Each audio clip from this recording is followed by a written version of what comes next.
আপনাদের কতগুলো কথা আমাদের হৃদয়ে লেগেছে। আপনারা বলেছেন যে এই দেশের মানুষের যেই সংস্কৃতি, সেই সংস্কৃতি আমাদের পাঠ্যপুস্তকে উঠে আসতে হবে। আমি জিজ্ঞাসা করি, এই দেশের মানুষ কি পায়ুকামের সংস্কৃতিকে লালন করে, অসভ্যতাকে লালন করে, লজ্জাহীনতাকে লালন করে? আপনারা আমার বাচ্চাদেরকে উন্মুক্তভাবে দিনরাত ঘুরতে দিবে, এইরকম যেই জায়গাতে তাদের নিরাপত্তা থাকবে না, এই সংস্কৃতিকে লালন করে? এটা তো লালন করে না। তাহলে আপনার সাথে তো আমার কথার মিল আছে। আপনি পার্শ্ববর্তী একটা দেশের কথা বলেছেন, দূরবর্তী একটা দেশের কথা বলেছেন, সেই সংস্কৃতি থাকবে না। তো আমাদের সংস্কৃতির মধ্যে তো আমরাও সেই একই কথা বলছি। তাহলে কেন আপনি আমাদেরকে প্রতিপক্ষ বানাতে যাচ্ছেন? আমরা তো আপনাদের প্রতিপক্ষ নয়। সর্বশেষ আপনার এই প্রশ্নের আলোকে আমরা বলতে চাই যে একটি জিনিস আমাদেরকে খেয়াল করতে হবে, যেই শিক্ষা এবং যেই সংস্কৃতির ধারণ করে আমাদেরকে কথা বলতে বলা হচ্ছে, যে আমরা হুজুররা কেন এই কথা বলবো? আমরা বলতে চাই যে আমরা এই কারণে বলতে চাই, মাদ্রাসার শিক্ষা যারা দিচ্ছেন, মাদ্রাসার শিক্ষা যেটি, ওই মাদ্রাসার শিক্ষার তো জাতীয় শিক্ষা হিসেবে নিজেদেরকে কখনো দাবি করেন নাই। তারা তো বলেন না আমরা জাতীয় শিক্ষা দিচ্ছি, বরং তারা তাদের শিক্ষা দিচ্ছেন। কিন্তু আমরা যেই পাঠ্যপুস্তক প্রণয়ন হচ্ছে, এটাকে আমরা বলছি জাতীয়। আমাদের জাতীয় মাস মাদ্রাসার জন্য আলাদা, আমাদের জন্য আলাদা না। জাতীয় পতাকা মাদ্রাসার জন্য আলাদা, আমাদের জন্য আলাদা নয়। জাতীয় ফল আলাদা নয়। তাহলে জাতীয় শিক্ষাক্রমে আমরা কেন কনসার্ন দেখাবো না? কেন এই জায়গাতে আমাদের প্রতিনিধিত্ব থাকবে না? কেন এই জায়গাতে আমরা আমাদের বাচ্চাদের ভবিষ্যৎ নিয়ে চিন্তা করব না?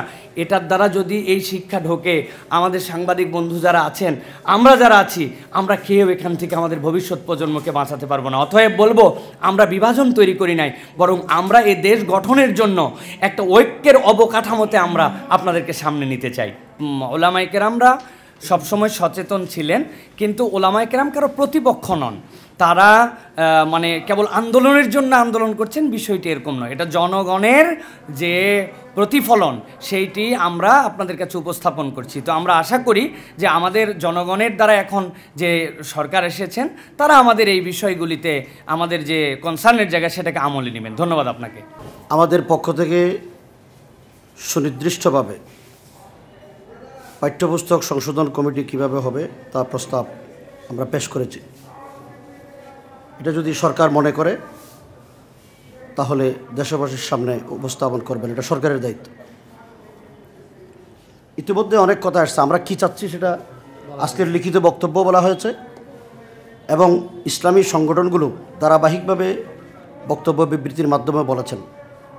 এরপরও আমরা বলতে চাই, সংক্ষেপে এতটুকু বলতে চাই, সংখ্যাগরিষ্ঠ জনগণের ধর্ম, বিশ্বাস, সংস্কৃতি, আদর্শ, নীতি, নৈতিকতা যেই শিক্ষা ব্যবস্থায় প্রতিফলিত হবে, সেই শিক্ষা ব্যবস্থায় আমরা চাই।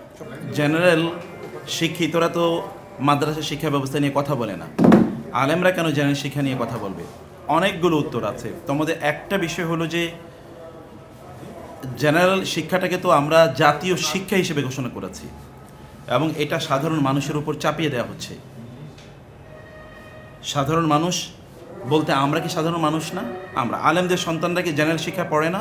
তারাও সেখানে পড়ে। অতএব আমরা তো এখানে একদিকে স্টেক হোল্ডার। 2 নম্বর হচ্ছে, আপনি যখন জাতির উপর চাপিয়ে দেবেন, আমরা তো জাতির সদস্য, অতএব সেখানে আমাদেরকে কথা বলতেই হবে। 3 নম্বর বিষয় হচ্ছে, এখানে ইসলামিক এলিমেন্ট নিয়ে, আমরা তো বিজ্ঞান বিষয় নিয়ে আলোচনা করছি না, আমরা বলছি ইসলামের সাথে সাংঘর্ষিক এমন কোনো এলিমেন্ট আছে কিনা, এ বিষয়ে কথা কারা বলবে? আলেমরাই তো বলবে। অন্য কেউ তো আর এ ব্যাপারে এক্সপার্ট না। অতএব অন্যরা যেহেতু এই ব্যাপারে এক্সপার্ট না, আমরা অন্য কোনো কিছু, আমরা তো ম্যাথমেটিক্স নিয়ে কথা বলছি না যে আপনি ম্যাথমেটিক্সের কেন পড়াচ্ছেন, অথবা আপনি সায়েন্সে ওটা কেন পড়াচ্ছেন বলছি না। যেটা দিনের সাথে সাংঘর্ষিক, এখানকার 90% মানুষের ধর্ম বিশ্বাসের সাথে যেটা সাংঘর্ষিক, ওই বিষয়ে আলেমরাই কথা বলার জন্য তারা অথরাইজড। এই কারণে তারাই কথা বলবে এই ব্যাপারে।